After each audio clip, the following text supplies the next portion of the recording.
জনগণের নির্বাচিত আইনসভার জন্য ঝরেছে অসংখ্য মানুষের রক্ত। সংঘটিত হয়েছে গণ অভ্যুত্থান। রক্তরাঙা সেই পথ মারিয়ে সংসদে জনগণের নির্বাচিত প্রতিনিধি। বৃহস্পতিবার দিনটি ছিল আক্ষরিক অর্থেই ঐতিহাসিক। স্পিকার, ডেপুটি স্পিকারের অনুপস্থিতিতে 1973 সালের সংসদের অনুকরণে শুরু হয় আনুষ্ঠানিকতা। সংসদ নেতা এবং বিরোধী দলীয় নেতার বক্তব্যও ছিল ইতিবাচক বার্তা।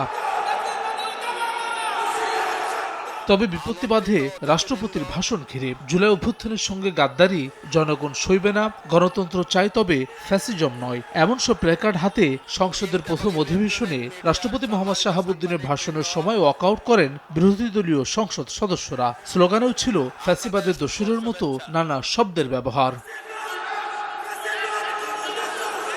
সাংবিধানিক পন্থায় আবারও সংসদ কার্যকর হওয়াকে ইতিবাচক হিসেবে দেখছেন এই রাজনৈতিক বিশ্লেষক। তবে ওয়াকআউট রাজনৈতিক চর্চা হলেও সংসদে প্ল্যাকার্ড প্রদর্শনকে অসংসদীয় আচরণ বলে মত তার। অতীতের পার্লামেন্টগুলোতে প্রথম অধিবেশন কিন্তু ওয়াকআউট হয় নাই, কিন্তু এই পার্লামেন্টে কিন্তু বিরোধী দল ওয়াকআউট করে ফেললো, তাও একটা নতুন মাত্রা নিয়ে আসে, এটা হলো প্ল্যাকার্ড সহ আর কি।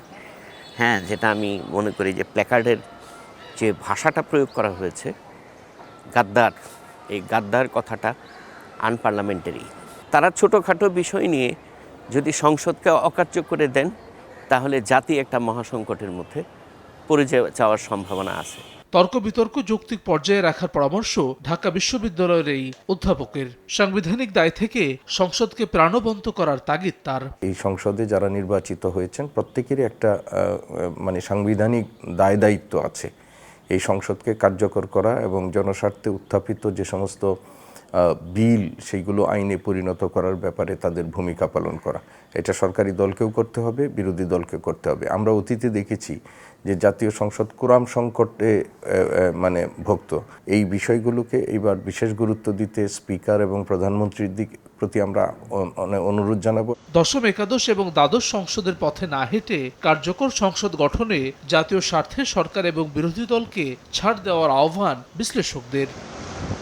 হাসান ওয়ালি, সময় সংবাদ, ঢাকা।